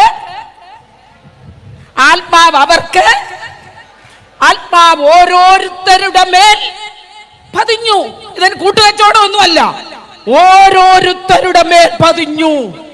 ആത്മാവ് അവർക്ക് ഉച്ചരിപ്പാൻ നൽകിയതുപോലെ നമ്മുടെ തലമുറയെ ദൈവം തൊടേണ്ടതിന് ഏൽപ്പിച്ചുകൊണ്ട്, ആ പരിശുദ്ധാത്മാവ് തൊടേണ്ടതിന് ഏൽപ്പിച്ചുകൊണ്ട്, ആ ദൈവിക ദർശനമില്ലാത്ത, ദൈവിക ചലനമില്ലാത്ത, ആത്മനിറമില്ലാത്ത ഒരു തലമുറയായി മാറിയിരിക്കുമ്പോൾ ദൈവം അവരോട് ഇടപെടുവാൻ.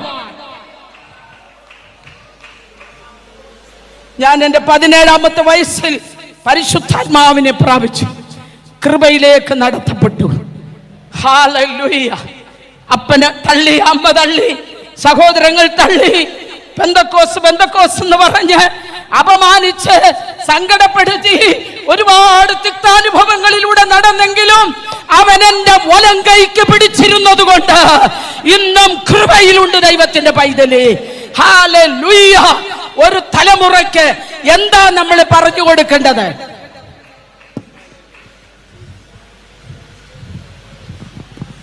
പ്രാർത്ഥിച്ചു വാങ്ങാൻ അവരെ പഠിപ്പിക്കണം. വിശ്വാസം എന്തെന്നവരെ പഠിപ്പിക്കണം. പ്രത്യാശ എന്തെന്നവരെ പഠിപ്പിക്കണം. സ്നേഹം എന്തെന്ന് പഠിപ്പിക്കണം. അതെങ്ങനെ? ആലയത്തിൽ വരുമ്പോ നിറഞ്ഞു തുള്ളും, വീട്ടിൽ ചെല്ലുമ്പോ ഉറഞ്ഞു തുള്ളും. എന്താ? ആലയത്തിൽ വരുമ്പോ ഈ ഉറഞ്ഞു തുള്ളി അമ്മാമ, വീട്ടിൽ ചെല്ലുമ്പോ സ്തോത്രം. ആലയത്തിൽ വന്ന് നിറഞ്ഞു തുള്ളി അമ്മാമ, വീട്ടിൽ ചെല്ലുമ്പോ പിള്ളാര് ഇങ്ങനെ ഉറഞ്ഞു തുള്ളുക. പിന്നെയും ആലയത്തിൽ വന്ന് നിറയുമ്പോ മുന്നേ ഇരിക്കുന്ന പിള്ളേർ ഇങ്ങനെ നോക്കും, ഞങ്ങളുടെ അമ്മ തന്നെയാണോ ഈ തുള്ളുന്നതെന്ന്. ഇല്ലേ? പിള്ളാരെയും കൊണ്ട് ചുമ്മാ പുറമോട്ട് തിരിഞ്ഞ് നോക്കിക്കരുത്, ഞാൻ പറഞ്ഞേക്കാം. ആലയത്തിൽ വരുമ്പോഴല്ല ആത്മീയം കാണിക്കേണ്ടത്, നിന്റെ തലമുറയെ വളർത്തുന്നതിന്, നിന്റെ തലമുറയ്ക്ക് നല്ലത് പറഞ്ഞു കൊടുക്കേണ്ടതിന്, അവരെ എങ്ങനെ ഡ്രസ്സ് ധരിപ്പിക്കണം, അവർ പ്രാർത്ഥിക്കേണ്ടത് എങ്ങനെയാ, അവരെ ചില ശീലങ്ങൾ പഠിപ്പിക്കേണ്ടതിന്, ഉപവസിക്കാൻ പഠിപ്പിക്കാൻ, ദൈവവചനം വായിക്കാൻ പഠിപ്പിക്കാൻ. സ്തോത്രം, സ്തോത്രം, സ്തോത്രം. സൺഡേ സ്കൂളിൽ കൃത്യമായി പോകാൻ പഠിപ്പിക്കാൻ. വീട്ടിൽ ഫോണുമായി മുറിക്കകത്തേക്ക് കയറുമ്പോ ആ മുറിയുടെ വാതിലിന്റെ കൊളുത്ത് ചുറ്റിക കൊണ്ട് അടിച്ച് ഇല്ലാതാക്കാൻ ഒരമ്മയ്ക്ക് അഭിഷേകം വേണമെന്നാണ് ഞാൻ പറയുന്നത്. ഇപ്പൊ പരാതി എന്നാന്നറിയാമോ? ഞാൻ പറയുന്നതൊക്കെ മനസ്സിലാവുന്നുണ്ടല്ലോ അല്ലേ? വിളിച്ചാ മുറി തുറക്കത്തില്ല. ഞാൻ ആ അമ്മാമ്മയോട് ചോദിച്ചു, ചുറ്റിയ വീട്ടിലില്ലായിരുന്നു, മുറി തുറക്കത്തില്ലെന്ന്. ഇനി അവള് കൊളുത്തിടരുത്. ആ പരുവത്തിൽ ആ കൊളുത്തിന് ഒരെണ്ണം കൊടുക്കണം. വീട്ടിൽ പൂട്ടിയിരുന്ന്, റൂം പൂട്ടിയിരുന്ന് ഈ 24 അവേഴ്സും ഫോണ് റിസർച്ച് ചെയ്യ. നീ ആര്? കഴിക്കാൻ മാത്രം വരും, തുണി വേറെ വല്ലവരും നനച്ചു കൊടുക്കണം. അങ്ങനെ കൊടുക്കണ്ടെന്ന്. ചേടാ, പിള്ളേർക്കെല്ലാം എന്നോട് ദേഷ്യം വരുന്നുണ്ട്. ഒരു രക്ഷയുമില്ല, പറഞ്ഞേ പറ്റത്തുള്ളൂ. പ്രായത്തിനനുസരിച്ച് ജീവിക്കാൻ അവരെ പഠിപ്പിക്കണം. ദൈവത്തിന്റെ പൈതലേ, സർട്ടിഫിക്കറ്റ് കുറച്ച് മതിയെന്നേ. ഇല്ലെങ്കിൽ കാനഡായി കൊണ്ടുപോയിട്ട് ചപ്പാത്തി കുഴയ്ക്കാൻ പഠിപ്പിക്കും ദൈവം.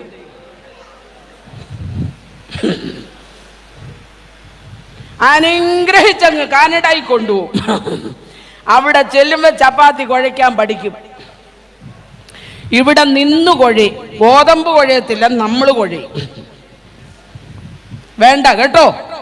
പരിശുദ്ധാത്മാവെന്ന് പറയുന്നത് ആലയത്തിലേക്ക് മാത്രമുള്ളതല്ല, സകല സത്യത്തിലും വഴി നടത്തണം. സകല ലോകത്തിന്റെ ശക്തിയെയും ജയിക്കുന്നതാ, ജഡത്തിന്റെ ശക്തിയെ ജയിക്കുന്നതാ, ജ്ഞാനത്തോടെ നടത്തുന്നതാ. Hallelujah, hallelujah. രണ്ടമ്മമ്മ ഇവരെ പഠിപ്പിച്ചു. ആ രണ്ട് കുടുംബവും അനുഗ്രഹിക്കപ്പെട്ട കുടുംബങ്ങളായി മാറി. ഒന്ന് ലോകത്തിന്റെ രക്ഷകനായി മാറി, മറ്റേത് രക്ഷകന്റെ നോട്ടീസായി മാറി. സ്തോത്രം, സ്തോത്രം. എത്ര പേരെയാ കൃപയിലേക്ക് യോഹന്നാൻ നടത്തിയത്.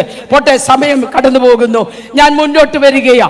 കൃപായുഗത്തിൽ ആത്മയുഗം വരുമ്പോൾ മർക്കോസിന്റെ മാളിക മുറി സ്വർഗം തിരഞ്ഞെടുത്തു. Price the Lord. മർക്കോസിന്റെ മാളിക മുറിയിൽ 120 പേർ ഒന്നിച്ചു കൂടിയിരിക്കുകയാ. അവർ ഇന്നലകളിൽ വന്നുപോയ കുറവുകളെ കുറിച്ച് ഏറ്റുപറഞ്ഞ് യഥാസ്ഥാനപ്പെട്ട് ഒന്നിച്ചൊരു ദൈവശക്തിക്ക് വേണ്ടി പ്രാർത്ഥിക്കുമ്പോൾ കാലാവസ്ഥാ നിരീക്ഷകർ അറിയാതെ ഒരു കാറ്റ്,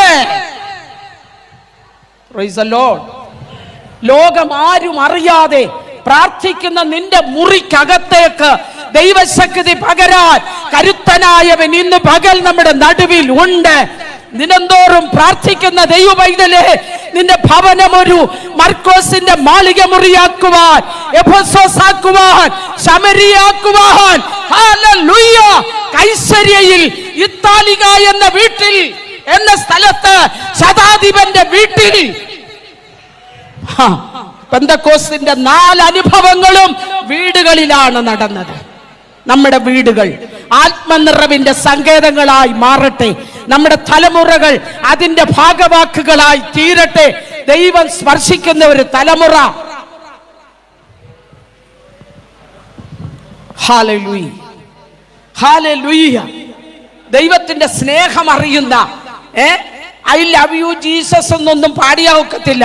ദൈവത്തിന്റെ സ്നേഹം അറിയുന്ന, ദൈവത്തിന്റെ സ്നേഹത്താൽ പിടിക്കപ്പെട്ട തലമുറ, പ്രൈസ് ദി ലോർഡ്, നമ്മുടെ സഭകളിൽ ഉണ്ടാകണം, നമ്മുടെ വീടുകളിൽ ഉണ്ടാകണം.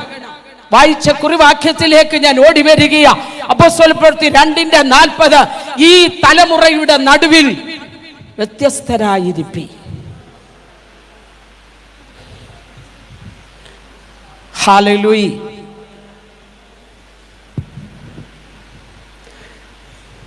വിശ്വാസം നമ്മളെ വ്യത്യസ്തരാക്കി അല്ലേ? നമ്മളായിരുന്ന ഇടത്തുനിന്ന് നമ്മൾ എന്തിനാ മാറിയത്? നമ്മൾ ഏറ്റുപറഞ്ഞ വിശ്വാസം, ഏറ്റെടുത്ത ദൈവകൃപ, പ്രാപിച്ച വിശുദ്ധി, പാലിച്ച അനുഭവങ്ങൾ. ഇതൊന്നും മറക്കല്ലേ. ഞാൻ ഈ പറയുന്ന വേടുകളൊന്നും മറക്കല്ലേ. ഏറ്റുപറഞ്ഞ വിശ്വാസം, ഏറ്റെടുത്ത വിശുദ്ധി, പ്രാപിച്ച ദൈവകൃപ. ഇതൊന്നും നമ്മൾ എന്ത് ചെയ്യരുത്? ഇതാണ് നമ്മളെ എന്താക്കിയത്? വ്യത്യസ്തരാക്കിയത്. അങ്ങനെയാണെങ്കിൽ ഈ തലമുറയെ കുറിച്ച് ചില കാര്യങ്ങൾ ഞാൻ ഓർപ്പിക്കുന്നു. ഒന്നാമത്, ഈ തലമുറയെ കുറിച്ച് ദൈവത്തിന്റെ വചനം പറയുന്നത് വക്രതയുള്ള തലമുറ, കോട്ടമുള്ള തലമുറ. ഇത് പത്രോസ് അപ്പോസ്തലൻ പറയുമ്പോൾ ഏകദേശം അതുതന്നെ ആയിരുന്നു തലമുറയുടെ അവസ്ഥ. ആത്മീയ കാര്യങ്ങൾക്ക് സീരിയസ്നെസ് ഇല്ലാത്ത തലമുറ. ക്രിക്കറ്റ് ആണോ വലുത്, ആരാധനയാണോ വലുത്? ഇന്ന് ഫൈനലാ, ക്രിക്കറ്റിന്റെ ഫൈനൽ. ആരാധന പിന്നെയും ഉണ്ട്. പിന്നെ ഇന്ന് ക്രിക്കറ്റ് ഇന്നേ ഉള്ളൂ. ഏതിനു പോവും? എത്തിയില്ല, പോണം. അതാ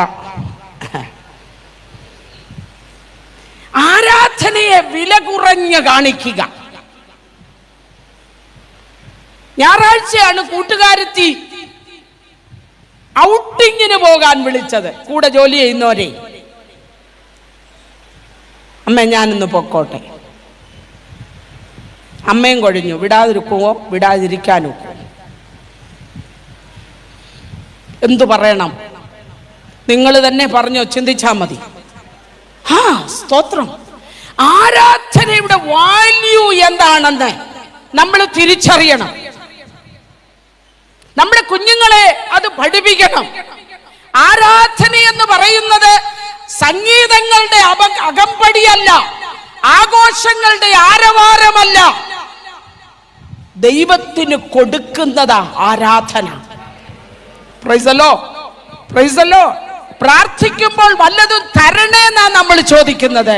ആരാധന മേടിക്കാനുള്ളതല്ല, ആരാധന കൊടുക്കുകയാണെന്നോർക്കണം. ദൈവത്തിന് കൊടുക്കുകയാ. എന്തോ കൊടുക്കുന്നത്? സർവ മഹത്വവും സർവശക്തിയും നമുക്കുള്ള സകലതും യാഗമായി ദൈവസന്നിധിയിൽ വെക്കുന്നതാണ് ആരാധന.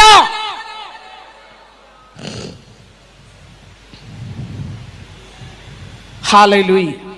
വാല്യൂ സിസ്റ്റം എല്ലാം കീഴ്മേൽ മറിഞ്ഞു. എല്ലാത്തിന്റെ വില കുറഞ്ഞതിന് വിലയുള്ളതാക്കി മാറ്റി, വിലയുള്ളതിന്റെ വില കുറച്ച് കാണിക്കുന്നു. അങ്ങനൊരു കാലഘട്ടമായി ഇപ്പം വന്നിരിക്കുന്നത്. വിശ്വാസത്തിന് എന്തു വില? വിശ്വാസത്താലാ ജീവിക്കുന്നതെന്ന്. പണ്ടൊക്കെ ആ സാക്ഷ്യമൊക്കെ നമുക്ക് കൊള്ളിക്കുമായിരുന്നു. ഞാൻ ഇന്ന ഒരു പേനയ്ക്ക് വേണ്ടി ഞാൻ പ്രാർത്ഥിച്ചു. ഇതൊക്കെ കേൾക്കുമ്പോൾ ഇപ്പോഴത്തെ തലമുറ എന്തോ ചെയ്യും?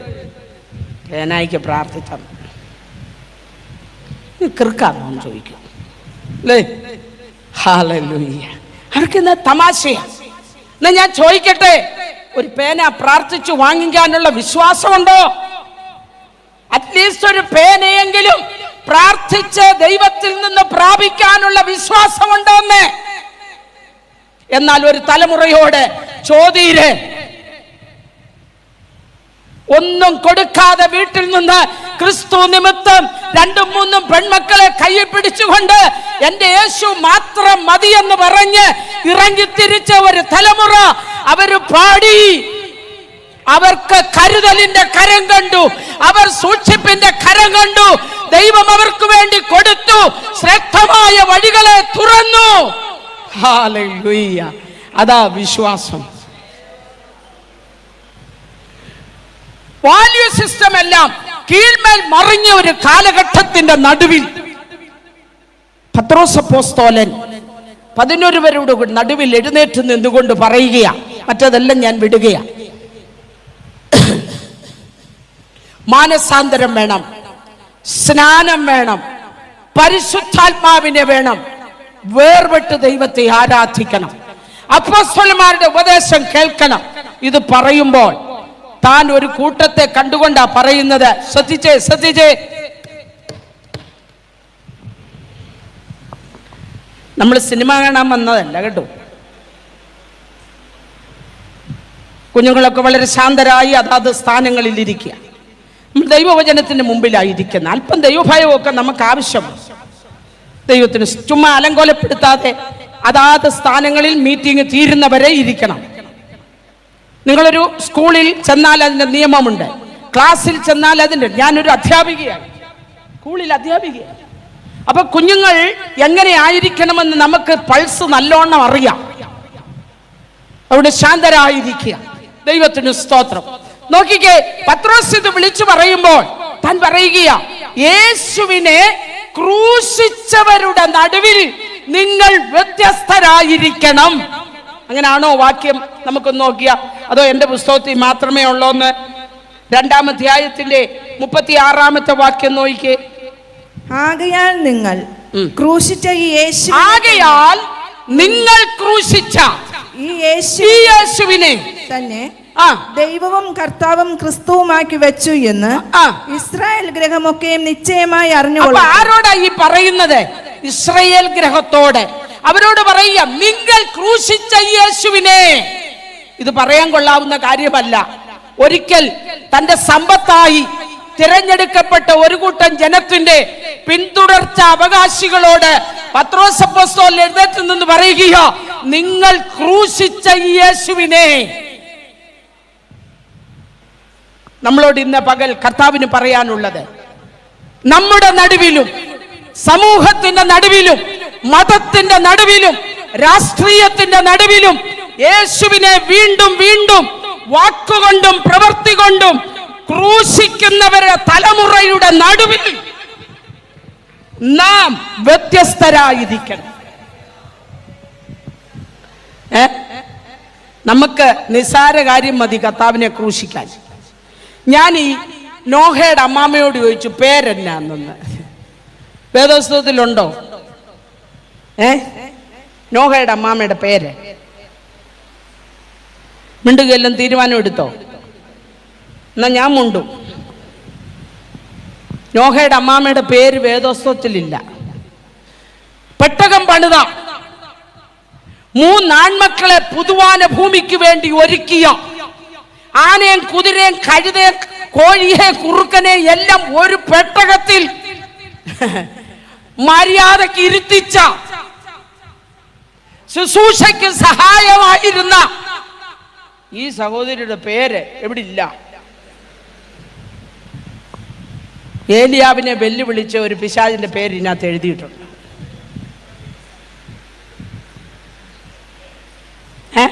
ഇല്ലോ, എത്രയിടത്ത് എഴുതിയിട്ടുണ്ട്? 2-3 എഴുതിയിട്ടുണ്ട്.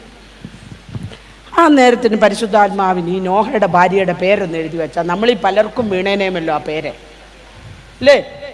ഇല്ല.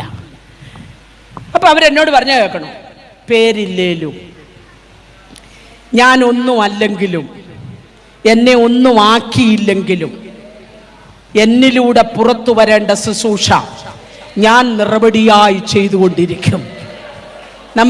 ഇതൊക്കെ ഒന്ന് മാതൃകയാക്കാൻ നല്ലതാണ്. ഇപ്പൊ നമ്മുടെ ഇടയിൽ ആ പ്രശ്നം എന്നാന്നറിയാം. ഇപ്പൊ ഒരു മീറ്റിംഗ് നടന്നു. ഇപ്പൊ നമ്മൾ മീറ്റിങ്ങിലാണല്ലോ. ഇത് കഴിയുമ്പോൾ എന്നാ നിങ്ങൾ പറയാമെന്നല്ല, ഉദാഹരണം പറയാ കേട്ടോ. നിങ്ങളെല്ലാം നല്ല മനുഷ്യരാണ്. എന്നാലും എനിക്കൊന്ന് പ്രാർത്ഥിക്കാൻ അവസരം തന്നില്ലല്ലോ. എന്നാ വീട്ടിൽ ഇരുന്ന് എന്നാ വേല? വീട്ടിൽ ഇരുന്ന് എന്നാ വേല? വീട്ടിൽ ഇരുന്ന് പ്രാർത്ഥിച്ചാൽ അങ്ങ് മേപ്പെട്ട് പോകത്തില്ലയോ? അതോ ഇത് വേണോ? 10,000 രൂപയേ ഉള്ളൂ. ഇതേലൊന്ന് വാങ്ങിച്ച് പ്രാർത്ഥനാ മുറി വെച്ച് ചുമ്മാ പ്രാർത്ഥിച്ചോണം ഒക്കുവോ? അതൊക്കത്തില്ല. എനിക്ക് എവിടെ പ്രാർത്ഥിക്കണം? എവിടെ പ്രാർത്ഥിക്കണം? നോഹയുടെ അമ്മാമ്മ പറഞ്ഞു, ഞാൻ ആരുമല്ല, ദൈവാലോചന കേട്ട എന്റെ ഭർത്താവിനോടൊപ്പം ആലയം പെട്ടകം പണിക്ക് ചുമൽ കൊടുക്കാൻ എന്റെ ചുമൽ എപ്പോഴും ബലമുള്ളതാ. മാത്രമല്ല അരുളപ്പാട് എന്തെന്നറിയാത്ത ദൈവശബ്ദത്തിന് ഹൃദയം അടച്ചു കളഞ്ഞ ലോക ഇമ്പങ്ങളിലേക്ക് ഓടുന്ന ദൈവാലോചനയെ തിരസ്കരിക്കുന്ന ഒരു തലമുറയുടെ നടുവിൽ 3 കെടുകെട്ടിയ ആമ്പിള്ളാരെ പെട്ടകത്തിനകത്ത് ഇരിക്കേണ്ടതെങ്ങനെ, നടക്കേണ്ടതെങ്ങനെ, സംസാരിക്കേണ്ടതെങ്ങനെ, ആനയും കുതിരയൊക്കെ ഒതുക്കേണ്ടതെങ്ങനെ എന്ന് പഠിപ്പിച്ച ഒരമ്മയാ ഞാന്. എനിക്ക് പേരല്ല വിഷയം, ശുശ്രൂഷയാ വിഷയം. നമ്മുടെ ഇടയിൽ ഈ ക്വാളിറ്റിയൊക്കെ വരണം. നമുക്ക് പേരും പെരുമയൊന്നും വേണ്ട. ദൈവം ഏൽപ്പിക്കുന്നവരോടുകൂടെ, ദൈവം എഴുന്നേൽപ്പിക്കുന്നവരോടുകൂടെ, അരുളപ്പാട് ഏറ്റെടുത്തവരോടുകൂടെ ചേർന്നു നിന്നുകൊണ്ട് നമ്മളെ ഏൽപ്പിക്കുന്ന ശുശ്രൂഷ ചെയ്താൽ അവിടെ ക്രിസ്തു ക്രൂശിക്കപ്പെടുകയല്ല, അവന്റെ നാമം മഹിമപ്പെടുകയാണ്. ഹല്ലേലൂയ. ഇസ്രായേലിനെ ഇത് പറയാൻ കാരണം എന്നാ? ദൈവത്തിന്റെ സമ്പത്തായിരുന്നു. പുറപ്പാട് പുസ്തകം 19 വരുമ്പോൾ ഇസ്രായേൽ മക്കൾ എന്ന് പറയുന്നത് ദൈവത്തിന്റെ സമ്പത്താ. വിശ്വസിച്ച്, ആശ്രയിച്ച്, അനുസരിച്ച്, ആരാധിച്ച് ഇറങ്ങിത്തിരിച്ച ഒരു ഭക്തന്റെ തലമുറ ഇപ്പൊ ആരായി മാറി? യേശുവിനെ ക്രൂശിക്കുന്നവരുടെ ലിസ്റ്റിലേക്ക് മാറി. അബ്രഹാമിന്റെ സന്തതികൾ. Hallelujah, hallelujah. ഇത് നമുക്കൊരു പാഠമാ ദൈവമക്കളെ. ഹല്ലേലൂയ.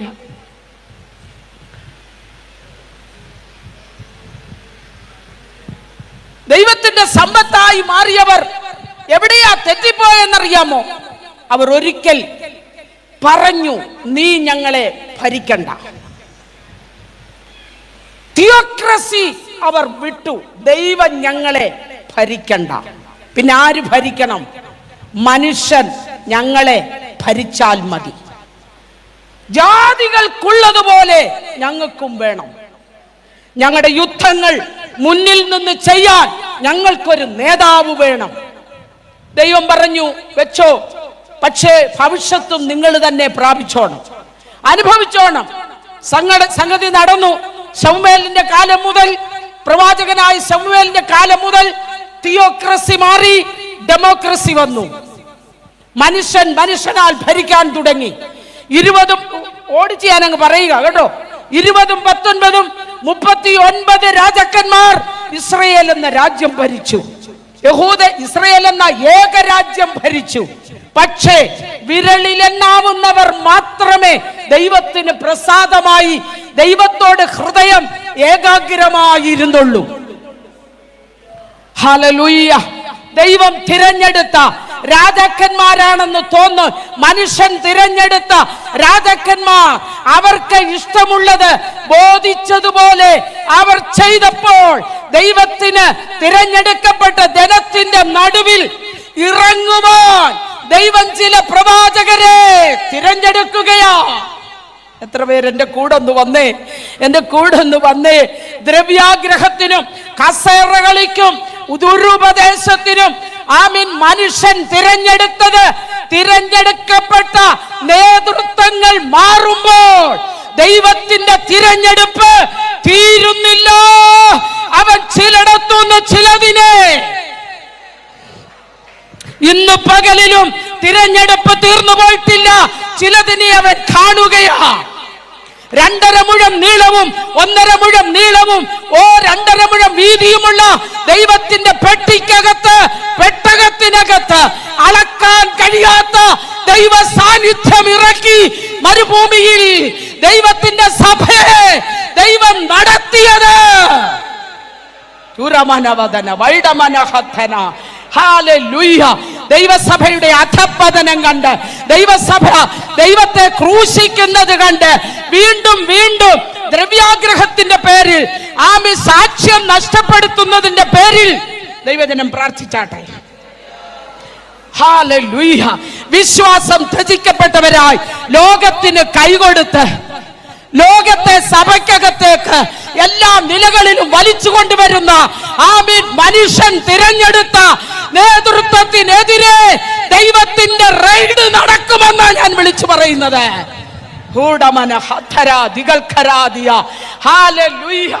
ദൈവം ചിലതിനെ കാണുകയാ. കാട്ടിൽ യുദ്ധം ചെയ്യുന്ന ചിലതുണ്ട്, കാട്ടുമൃഗങ്ങളുമായി യുദ്ധം ചെയ്യുന്ന ചിലതുണ്ട്. അപ്പനേൽപ്പിച്ച ആടിനെ സന്തോഷത്തോടെ വിശ്വസ്തയോടെ പാലിക്കുന്ന ചില ദാവീദന്മാരുണ്ട്.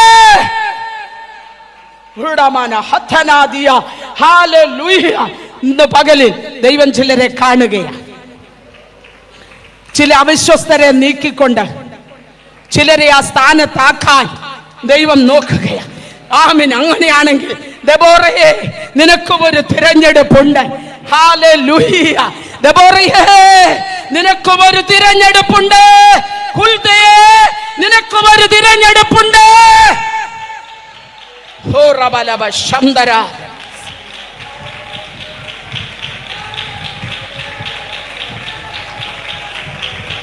അതല്യ രാജകുമാർ കുഞ്ഞുങ്ങളെ കൊന്നൊടുക്കുമ്പോൾ ഹുൽദയെ യോശിയാവിനോട് ചേർന്ന് നിന്നുകൊണ്ട് ഹല്ലേലൂയ ഒരു ഉണർവിനെ, പ്രായം വിഷയമല്ല, ബിസിനസ് വിഷയമല്ല, ജോലി വിഷയമല്ല, തമ്പുരാന് വേണ്ടി നിൽക്ക്.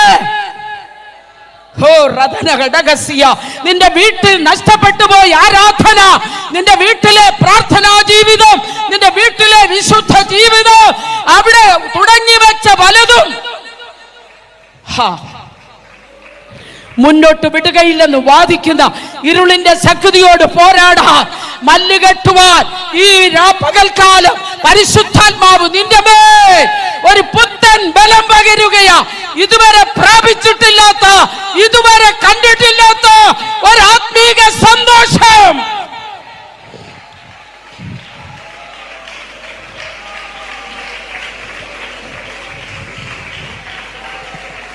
ഹല്ലേലൂയ,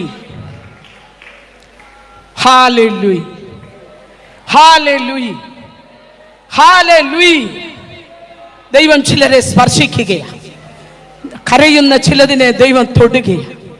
കരയുന്ന ചിലതിനെ ദൈവം തൊടുകയാണ്. ദൈവത്തിന്റെ മഹത്വത്തിന്റെ ശക്തി ഇന്ന് പകലിൽ ഹല്ലേലൂയ നമ്മുടെ നടുവിൽ ദൈവം പ്രവർത്തിക്കട്ടെ. ദൈവത്തിന്റെ ശക്തി വെളിപ്പെടട്ടെ. ദൈവകൃപയുടെ ആഴം വെളിപ്പെടട്ടെ. നാം ആരും നിസ്സാരരല്ല. പൈശാചിക ശക്തിയെ ജയിക്കുവാൻ ആവശ്യമായ ദൈവത്തിന്റെ കൃപ ഇന്ന് പകൽ കരയുന്ന ദൈവജനത്തിന്റെ മേൽ ദൈവം പകരട്ടെ. ഹല്ലേലൂയ. അതേ, അനുസരിച്ച് ആശ്രയിച്ച് ഇറങ്ങി വന്ന സ്തോത്രം ഒരു അബ്രഹാമിന്റെ തലമുറ യെരുശലേമിൽ യേശുവിന്റെ കാലം, അപ്പോസ്തലന്മാരുടെ കാലമായപ്പോൾ അത്തിയുടെ മുകളിലും അത്തിയുടെ കീഴേലും ഒക്കെ ഇരിക്കുക. അബ്രഹാമിന്റെ സന്തതി കൂനി നടക്കുകയാ. ആണോ? അബ്രഹാമിന്റെ സന്തതിയുടെ നട്ടെല്ല് കുനിഞ്ഞു. 18 വർഷമായി കൂനി ആരാധനയ്ക്ക് പോകുന്നത്. യേശുവിന് അവളെ കണ്ടപ്പോൾ മനസ്സലിഞ്ഞു. ഹല്ലേലൂയ. അബ്രഹാമിന്റെ സന്തതി അത്തിയുടെ മേളിൽ കയറിയിരിക്കുക. കൂടെ വസിച്ച, കൂടെ ആരാധിച്ച, കൂടെ അനുസരിച്ച ആ വല്യപ്പന്റെ സന്തതി ഇപ്പൊ മേളിൽ കയറിയിരുന്ന് കീഴോട്ട് നോക്കി ദൈവപുത്രൻ നടന്നു പോകുന്നത് കണ്ട് സായുജ്യമടയാൻ ഇതിന്റെ മണ്ടയിലിരിക്കുകയാ. അബ്രഹാമിന്റെ സന്തതിയെ വാക്കുകൊണ്ടോ പ്രവൃത്തി കൊണ്ടോ സ്വഭാവ ചേഷ്ടകൾ കൊണ്ടോ വൈശിഷ്ട്യങ്ങൾ കൊണ്ടോ യേശുവിനെ ക്രൂശിക്കുവാൻ ഇടവരരുത്. നമ്മുടെ ആരാധന കൊണ്ട് അവൻ ക്രൂശിക്കപ്പെടുകയല്ല, ആരാധന കൊണ്ട് അവൻ മഹത്വപ്പെടണം. സെക്രട്ടറി സ്ഥാനം കൊണ്ട് അവൻ ക്രൂശിക്കപ്പെടുകയല്ല. സെക്രട്ടറിയും പ്രസിഡന്റുമായി ഏത് സ്ഥാനം ദൈവം തന്നാലും ദൈവപുത്രൻ മഹത്വപ്പെടണം. ഹല്ലേലൂയ. പ്രാർത്ഥന കൊണ്ട് അവനെ ക്രൂശിക്കുകയല്ല, പ്രാർത്ഥന കൊണ്ട് ദൈവനാമം മഹത്വപ്പെടണം. കൂട്ടായ്മ കൊണ്ട് അവനെ ക്രൂശിക്കുകയല്ല, കൂട്ടായ്മ കൊണ്ട് അവന്റെ നാമം മഹത്വപ്പെടണം. ആമീൻ. ദൈവത്തിന് വേണ്ടി കൊടുക്കുന്നത് കൊണ്ട് അവനെ ക്രൂശിക്കുകയല്ല, ദൈവത്തിന്റെ നാമം മഹത്വപ്പെടണം. പാട്ടും ആരാധനയും ആഘോഷവും കൊണ്ട് ദൈവത്തിന്റെ നാമത്തെ ക്രൂശിക്കുകയല്ല, അവന്റെ നാമത്തെ കൃപയിൽ നിന്ന് അന്യപ്പെട്ടു പോയ ഇസ്രായേലിന്റെ ചരിത്രം ഹോശേയയുടെ പുസ്തകം വായിക്കണം. തൃപ്തി നഷ്ടപ്പെട്ടവരായി, പദവി നഷ്ടപ്പെട്ടവരായി, ആത്മീകം നഷ്ടപ്പെട്ടവരായി, സംരക്ഷണം നഷ്ടപ്പെട്ടവരായി, ദൈവസാന്നിധ്യം നഷ്ടപ്പെട്ടവരായി അവർ ആയിത്തീർന്നു. ദൈവം ചോദിക്കുന്നു, എബ്രീമേ, നീ എൻ്റെ ഓമന പൈതലല്ലേ? നിന്നെ ഞാൻ എങ്ങനെ വിട്ടുകൊടുക്കും? ദൈവത്തിൻ്റെ സ്നേഹം ഇന്ന് പകലിലുമുണ്ട്. ഒരു പത്രോസ് എഴുന്നേറ്റ് നിന്നുകൊണ്ട് പറഞ്ഞു, നിങ്ങൾ ക്രൂശിച്ച യേശുവിനെ ഞങ്ങളുടെ ദൈവം ഉയർപ്പിച്ചു, ഞങ്ങൾ സാക്ഷികളാണ്. Hallelujah, hallelujah. ഞാൻ എൻ്റെ വാക്കുകൾ പെട്ടെന്ന് നിർത്തുകയാ. ഇന്നിവിടെ ഇരിക്കുന്ന ഓരോ ദൈവ പൈതലും ഓരോ വാക്ക് തീരുമാനമെടുക്കണം. എൻ്റെ ആത്മീക ജീവിതം കൊണ്ട് ഞാൻ വേർപെട്ടത് കൊണ്ട്, എൻ്റെ വിശ്വാസം കൊണ്ട്, എൻ്റെ വിശുദ്ധി കൊണ്ട്, എൻ്റെ വാക്കുകൊണ്ട് യേശുവിൻ്റെ നാമം മഹിമപ്പെടണം. സ്തോത്രം. ഓരോ തീരുമാനം അല്ലാതെ എൻ്റെ വാക്കുകൊണ്ടോ പ്രവൃത്തി കൊണ്ടോ എൻ്റെ കർത്താവിനെ ഒരിക്കൽ പോലും ആ മുറിവുകൾ വേദനിക്കുവാൻ എനിക്ക് ഇടവരുത്തരുതേ. എബ്രായ ലേഖന കർത്താവ് ഇങ്ങനെ വിളിച്ചു പറഞ്ഞു, നിങ്ങൾ അവനെ വീണ്ടും ക്രൂശിക്കുന്നവരാകരുത്. നിങ്ങളെ ശുദ്ധീകരിച്ച നിയമത്തിന്റെ രക്തത്തെ മലിനമെന്ന് വിചാരിക്കരുത്. വരുവാനുള്ള ലോകത്തിന്റെ ശക്തി ആസ്വദിക്കുന്ന നാം ദൈവപുത്രനെ വീണ്ടും ക്രൂശിക്കരുത്. നമ്മുടെ കണ്ണുകളെ അടയ്ക്കാം. ഈ തലമുറയുടെ നടുവിൽ വ്യത്യസ്തരായിരിക്കും. അവൻ വിശുദ്ധനായിരിക്കുന്നത് പോലെ നമ്മളും വിശുദ്ധനാണ്. ആഹാരത്തിൽ, വസ്ത്രത്തിൽ, ഇടപാടുകളിൽ എല്ലാം നാം വിശുദ്ധരായിരിക്കണം. സ്തോത്രം. ലോകത്തിന്റെ ലൗകികത നമുക്ക് വേണ്ട.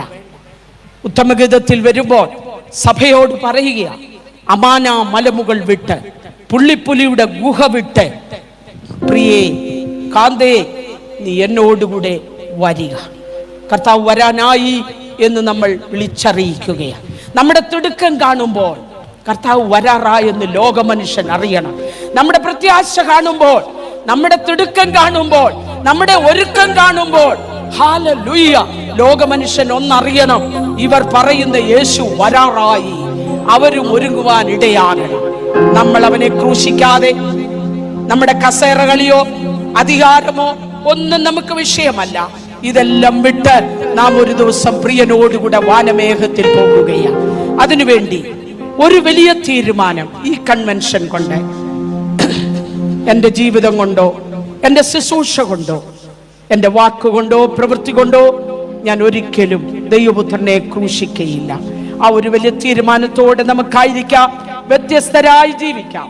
ഈ വചനങ്ങളാൽ